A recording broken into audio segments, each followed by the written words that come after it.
रचना अपना अतीत पीछे छोड़कर इस शहर में नए सिरे से अपनी ज़िंदगी प्रारंभ करने आई थी।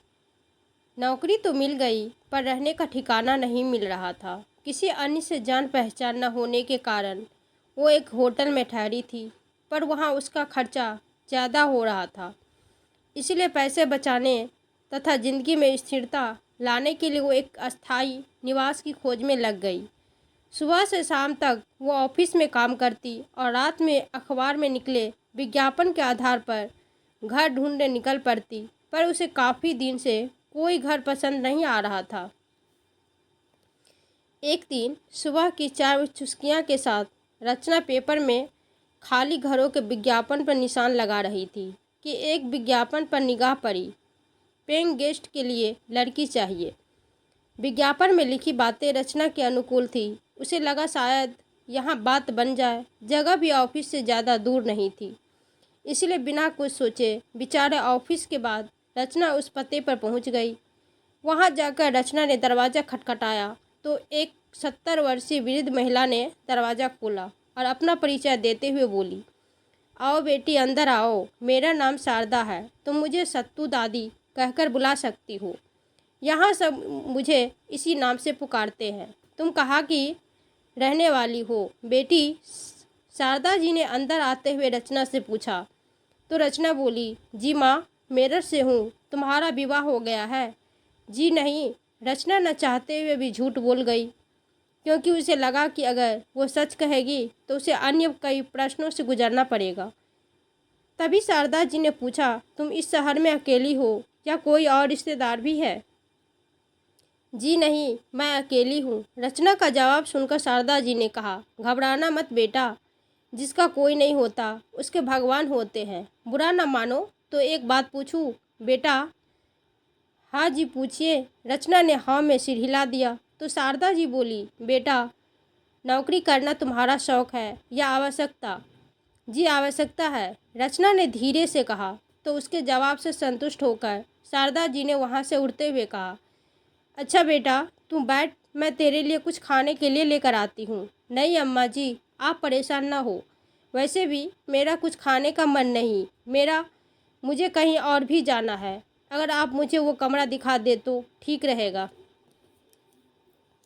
शारदा जी की उम्र को देखते हुए रचना ने उन्हें रोकते हुए कहा, हाँ बेटा, कमरा भी देख लेना, लेकिन पहले मेरे हाथ की बनी चाय पीकर तो देख।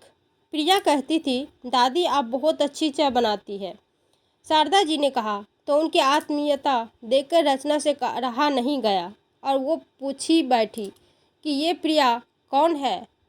मेरी पोती। अब कहाँ है वो नहीं रही। कहते हुए शारदा जी की आंखों में नमी तर आई। वो वहाँ से उठकर छड़ी के सहारे रसोई की ओर चल दी। उनकी आंखों में आई नमी रचना से छुप ना सकी। वो उनके पीछे पीछे जाना चाहती थी, पर यह सोचकर नहीं जा पाई कि कहीं उसका किचन में जाना उन्हें बुरा न लग जाए।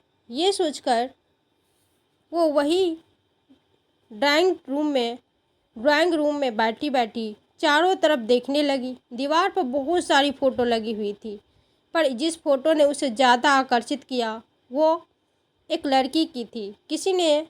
किसी में वो दुल्हन के वेश में थी तो किसी में वेस्टर्न आउटफिट में आधुनिक लड़की लग रही थी। ये मेरी पोती प्रिया है, उसे तस्वीर से उलझा देखकर चाय उसकी ओर बढ़ाते हुए शारदा जी ने कहा। तो रचना बोली, अम्मा जी, अगर आप बुरा न मानो तो क्या मैं पूछ सकती हूँ कि ये अब इस दुनिया में क्यों नहीं रही? इन्हें क्या हुआ था? हाँ बेटा ज़रूर, लेकिन बहुत लंबी कहानी है, फिर कभी बताऊँगी। तू कह रही थी ना कि तुझे जल्दी जाना है। जल्दी ले, चाय पी और बता कैसी बनी है? अच्छी है, बहुत ही अच्छी, रचना ने चाय पीकर कहा। उसके चाय पीने के बाद शारदा जी उसे कमरा दिखाने लगी। उस कमरे का निरीक्षण करते देख उन्होंने कहा, ये मेरी पोती प्रिया का ही कमरा है। मैं इस कमरे को किसी को देना तो नहीं चाहती थी, पर अब इस बुढ़ापे में अकेले रहना बहुत मुश्किल है, इसलिए मैं ये कमरा प्रिया जैसी ही किसी लड़की को देना चाहती थी। इसलिए विज्ञापन में यही छपवाया था। वैसे भी मुझे किराएदार से ज़्यादा अच्छा साथ चाहिए, इसलिए मैंने तुमसे इतनी पूछताछ की, जबकि मैं जानती हूँ तुम्हारी उम्र के बच्चों को ज़्यादा पूछताछ पसंद नहीं। आशा है बुरा नहीं मानोगी। कहते हुए शारदा जी भावुक हो गई तो रचना बोली, अरे नहीं अम्मा, इसमें बुरा मानने वाली क्या बात है? ये सब पूछना आपका हक है। आखिर कोई ऐसे ही किसी को अपने घर में थोड़ी ना रख लेता है। कमरा अच्छा है, हवादार लगा, अटैच बाथरूम था ही। इससे भी ज़्यादा संतोष उस रूम से अटैच एक छोटी सी रसोई देखकर हुआ।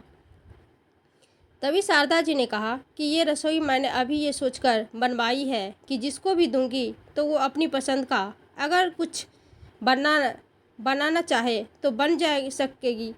और गैस चूल्हा मेरे पास एक्स्ट्रा रखा था, इसलिए यहाँ रखवा दिया। कमरा पसंद न आने का कोई कारण ही नहीं था। किराया भी ज़्यादा नहीं था और पैसे भी एडवांस नहीं मांग रही थी।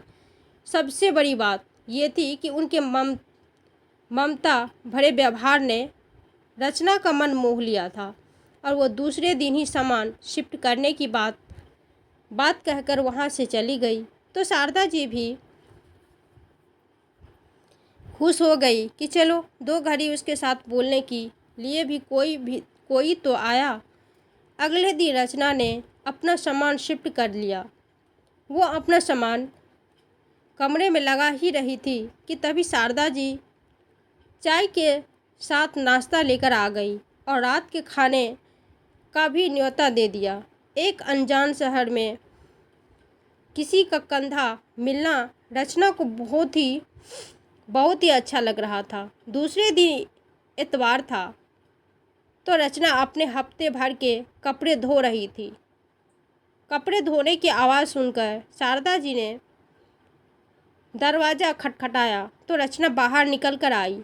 तभी शारदा जी बोली, बेटा, हाथ से कपड़े धोने की क्या ज़रूरत है? घर में मशीन है, हफ्ते में एक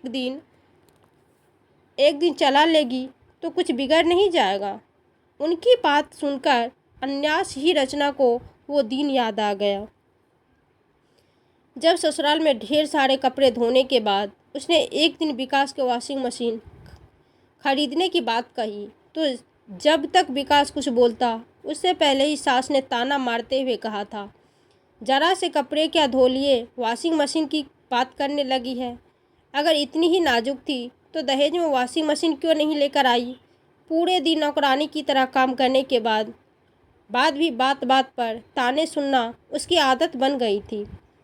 लेकिन कुछ तो दुख तो तब होता जब सारा काम करने के बावजूद भी खाना उसे ही ऐसे मिलता जैसे वो उसकी हकदार ना हो। फल दूध खाए पिए तो उसे वर्षों बीत गए थे। जब वो गर्भवती हुई तब उसके प्रति सासू माँ के व्यवहार में ज़रूर थोड़ा परिवर्तन आया था, लेकिन इतिहास तो तब हुई जब उसने बेटी को जन्म दिया।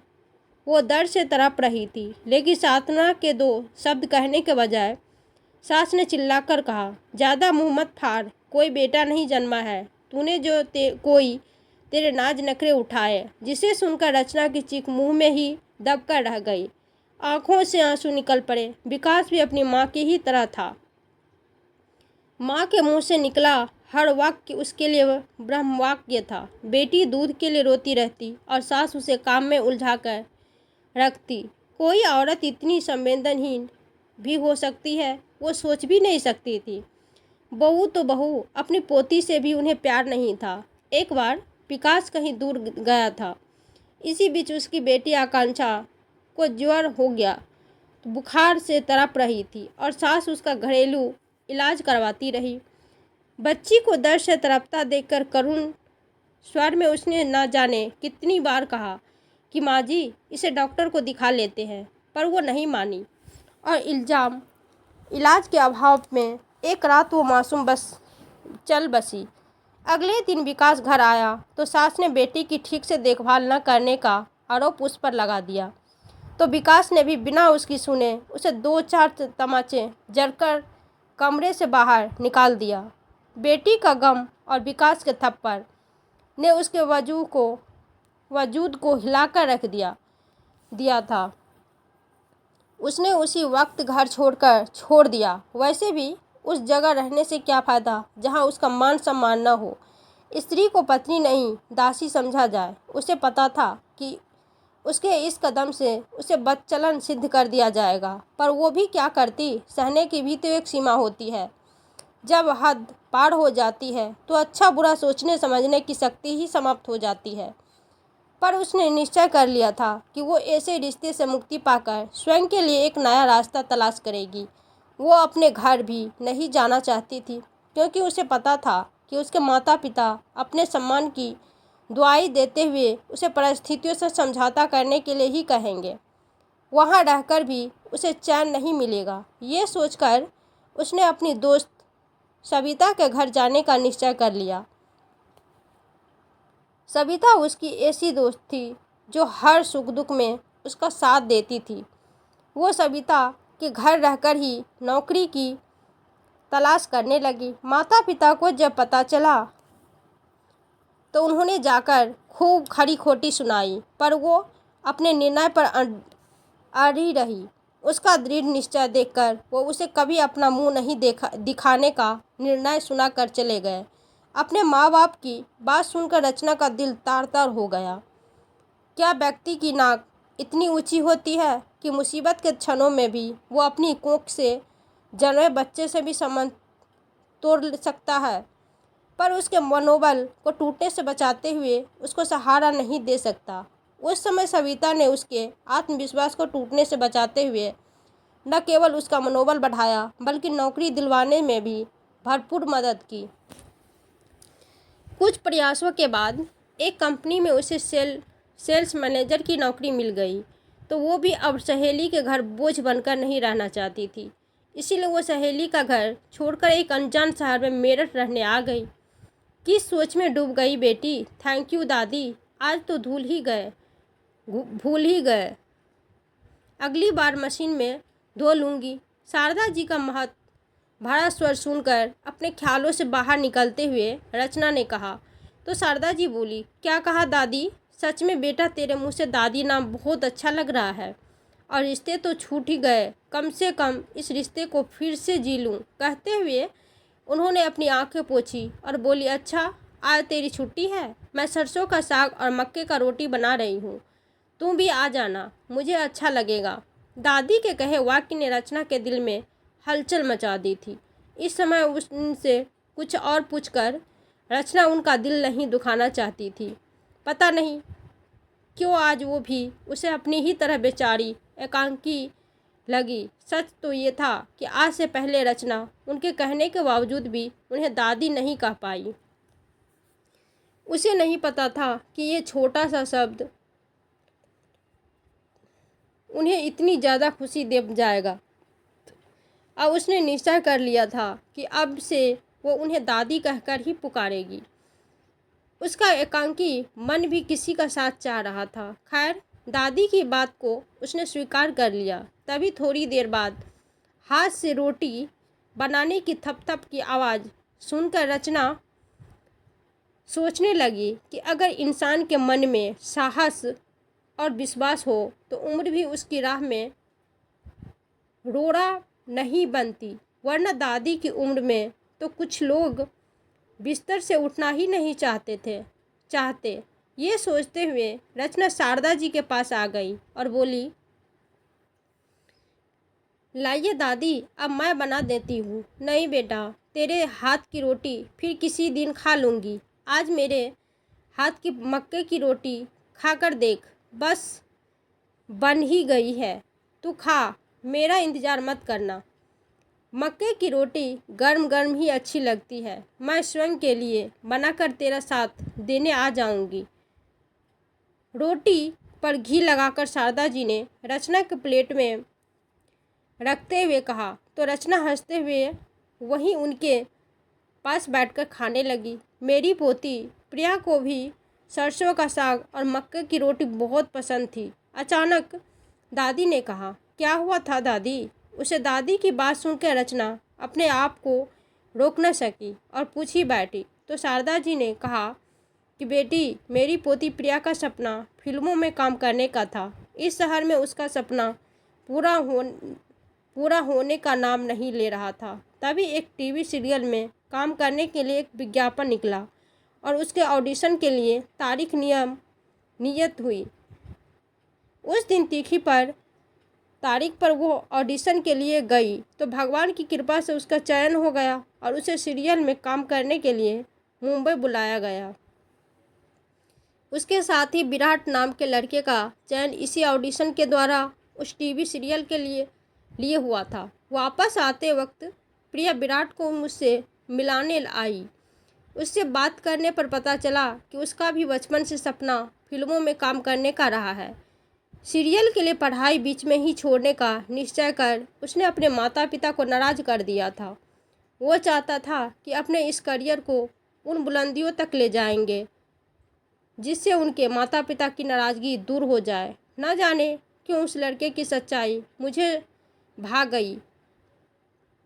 मैं प्रिया को अकेले मुंबई नहीं भेजना चाहती थी। बचपन से मैंने उसकी एक एक इच्छा पूरी करने की कोशिश की थी। सुनील और सुमन प्रिया के माता पिता की प्लेन क्रैश में मृत्यु के पश्चात वही मेरे जीवन का मकसद बन गई थी। मैं अपने स्वार्थी के लिए उसकी ख्वाहिशों को रौंद कर उसके साथ नाइंसाफ़ी नहीं करना चाहती थी। मैंने अपनी बात जब विराट के सामने रखी तो उसने सहजता से कहा, दादी, अगर आप मुझ पर विश्वास कर सकती है तो प्रिया को मेरे साथ भेज दीजिए। मैं आपसे वादा करती हूँ कि मैं प्रिया को कभी कोई परेशानी नहीं होने दूंगा। तभी उसे उसकी मंजिल तक पहुँचाने की हर संभव कोशिश करूँगा। मेरी और प्रिया की मंजिल एक ही है। हम अवश्य कामयाब होंगे। प्रिया को अकेले विराट के साथ भेजना मेरे संस्कारी मन को स्वीकार नहीं हुआ। प्रिया की आंखों में मैंने विराट के लिए चाहत देखी थी। अतः एक विचार मन में आया। अपना विचार जब मैंने उनके सामने प्रकट किया तो वो दोनों ही चौंक गए। दादी, विवाह? मैंने इस बारे में सोचा भी नहीं था। नहीं। क्या आपने प्रिया से पूछा? पूछा तो नहीं, पर मैं अपनी पोती को अच्छी तरह जानती हूँ। सच तो ये है कि उसकी चाहत को पहचान कर ही मैंने ये निर्णय लिया है। पर दादी, विवाह अभी उचित नहीं होगा। पहले हमें अपना मुकाम हासिल कर लेने दीजिए। प्रिया ने कहा, बेटी, जब तुम दोनों की राह एक ही है फिर इनकार क्यों? फिर तो तुम दोनों को मुंबई में काम करने का कॉन्ट्रैक्ट मिल ही गया है। कम से कम मेरे मन में कोई दुविधा तो नहीं रहेगी। बेटा, तुम तो मेरे मन की दुविधा समझ सकते हो। कहो तो मैं तुम्हारे माता पिता से कहकर बात आगे बढ़ाऊं। आखिर विराट ने मेरी बात मान ही ली। मैंने विराट के माता पिता से बात की तो उन्होंने बेरुखी जताते हुए विराट से कही किसी प्रकार का संबंध रखने से साफ मना कर दिया। तो विराट एक बार फिर से मायूस हो गया था। वो अपने माता पिता के आशीर्वाद के बिना विवाह नहीं करना चाहता था, लेकिन उसे उम्मीद थी कि जब वो सफल होगा तब उसके माता पिता न केवल उसे माफ़ करेंगे वरना प्रिया को भी अपना लेंगे। उस समय मैं अपने स्वार्थी में इतनी अंधी हो गई थी कि मैंने विराट की भावनाओं की भी परवाह नहीं की और किसी तरह विराट को मनाकर धूमधाम से प्रिया की विराट के साथ शादी की। मेरी पोती प्रिया भी बहुत खुश थी। वो विराट के साथ मुंबई चली गई। भरे मन से मैंने उन्हें विदा किया था। मुंबई पहुंचते ही सूचना देने के लिए कहा और उन्होंने भी मुझे मुंबई पहुंचकर सकुशल पहुंचते ही ने की सूचना दी तथा कहा कि अभी वो एक होटल में रुके हैं, जल्दी ही अस्थायी निवास की व्यवस्था कर सूचना देंगे। उसके बाद कई दिनों तक प्रिया और विराट की कोई खबर न आने पर मुझे चिंता होने लगी। उन दिनों मोबाइल का इतना प्रचलित नहीं था कि घंटे घंटे पर खबर रखी जा सके। बताएं, होटल के नंबर पर फ़ोन किया तो पता चला कि वो लोग 4 दिन पहले ही वहाँ से चले गए थे। कुछ समझ में नहीं आया तो मैंने यहाँ वहाँ घूमकर टीवी सीरियल वालों को फ़ोन करवाया। उन्होंने बेरुखी से कहा कि मुंबई पहुंचकर उन्होंने हमसे संपर्क तो किया था। हमने उन्हें स्टूडियो में आकर मिलने के लिए कहा, पर न तो वो आए और न ही उनकी कोई खबर आई। उन्हें काम नहीं करना था तो पहले ही सूचित कर देते, कम से कम हमारा समय तो बर्बाद नहीं होता। कुछ समझ नहीं आया, तब मैं उनका पता लगाने मुंबई गई। क्या इतने बड़े शहर में उन्हें ढूंढ पाना संभव था? आखिर जब तक पता नहीं चल जाता वही रुकने का फैसला किया। पुलिस में भी रिपोर्ट लिखवा दी, पर फिर भी कुछ पता नहीं लग रहा था। एक दिन अखबार पलट रही थी कि गुमशुदा कॉलम में एक शव को देखते ही चीख निकल गई। प्रिया का लाश था। लिखी खबर से पता चला कि उसे किसी ने मारकर समुद्र के किनारे फेंक दिया था। साथ ही उस पर बलात्कार के निशान भी पाए गए। किसी तरह स्वयं को संभालकर पुलिस स्टेशन गई। शव लगभग 1 हफ्ते पुराना था। उसका पंचनामा करवाकर अंतिम क्रिया की और खाली हाथ वापस लौट आई। शायद तुम समझ सको बेटी की उस समय मैंने स्वयं को कितना अकेला महसूस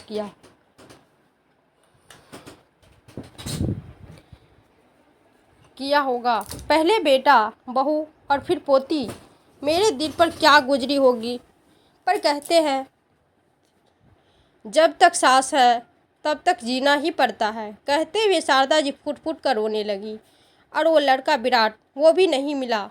पता नहीं उसने ही प्रिया को मारा या वो दोनों ही किसी साजिश के शिकार हुए। विराट के माता पिता से उसके बारे में जानना चाहा तो उन्होंने कहा वो तो हमारे लिए उसी समय मर गया था जब उसने हमारी इच्छा से विरुद्ध अपना करियर चुना था। जब उसे हमारी परवाह नहीं है तो हमें भी उसकी कोई परवाह नहीं। पता नहीं इंसान इतना संवेदनहीन और अमानुष कैसे हो जाता है कि अपनी एक आज्ञा पर अपने खून से ही नाता तोड़ देता है। आंसू पोंछते हुए उन्होंने भारी आवाज़ में उत्तर दिया, बेटा एक बात कहूँ? जी दादी। बेटा, मेरी प्रिया तो साजिश का शिकार होकर अपनी मंजिल नहीं प्राप्त कर पाई, पर तुम अपना हर कदम फूंक फूंक कर उठाना बेटा। फिर मुझे भी लगेगा कि मेरी प्रिया मुझे वापस मिल गई। उनकी कहानी तो उससे भी दुखद थी, पर उसके प्रति सोच उसके लिए प्रेरणा बन गई थी। वो अपनी स्थिति से संतुष्ट नहीं थी, इसलिए रचना ने अपनी अधूरी पढ़ाई फिर से प्रारंभ कर दी। अब वो रोज़ ऑफिस से आने के बाद कुछ समय शारदा जी के पास गुजारती और फिर अपनी पढ़ाई में लगी रहती। पता नहीं शारदा जी के व्यवहार में कैसा ममता था कि जब तक वो कुछ पल उनके साथ बिता नहीं लेती तब तक उसे चैन नहीं मिलता। वो भी गर्मा गर्म नाश्ता बनाए उसका इंतजार करती। मिलती एक दिन रचना ऑफिस से लौटी तो देखा कि बरामदे में एक आदमी उसका इंतजार कर रहा है। उसके आते ही उसने रचना को कागज़ पकड़ा, साइन करने के लिए कहा तो रचना भी आश्चर्य से उस कागज़ को खोलकर देखने लगी तो हैरान रह गई। वो कागज़ सामान्य नहीं वरना विकास द्वारा भिजवाए गए तलाक के पेपर थे। उसने बिना कुछ कहे उन कागज़ों पर हस्ताक्षर कर दिए। एक हस्ताक्षर से उनके 7 जन्मों के बंधनों का अंत हो गया था। वो स्वयं उस बंधन को तोड़ आई थी, किंतु फिर भी न जाने क्यों मन में एक आस थी। आज वह आस भी टूट गई थी। मन बेहद उदास था। वो अपने कमरे में जाकर लेट गई। उसे अपने पास न आते देखकर दादी ने उसके रूम का दरवाज़ा खटखटाया। उसके आते ही उन्होंने कहा, बेटा क्या बात है? क्या तबीयत ठीक है?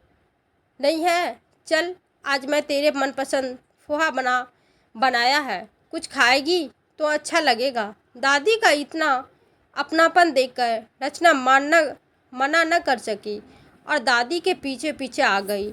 उसे चुपचाप खाते देखकर दादी ने उसकी उदासी का कारण पूछते हुए कहा, क्या हुआ बेटा? वो आदमी कौन था जो थोड़ी देर पहले यहाँ आया था? इतना सुनते ही रचना फूट फूट कर रोने लगी। आज उसने अपनी आप बीती सब कुछ शारदा जी को सुना दी। लेकिन बेटी, तुम तो कह रही थी कि तुम्हारा विवाह नहीं हुआ है और इस दुनिया में तुम्हारा कोई नहीं।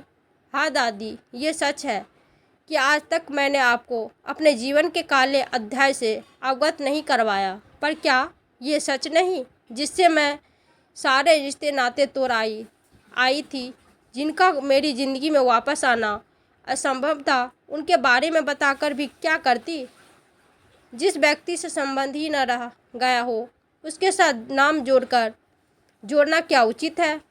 मैं क्यों अपना नाम उससे जोड़कर रखूं जिसको कभी मेरी परवाह ही नहीं थी। तू सच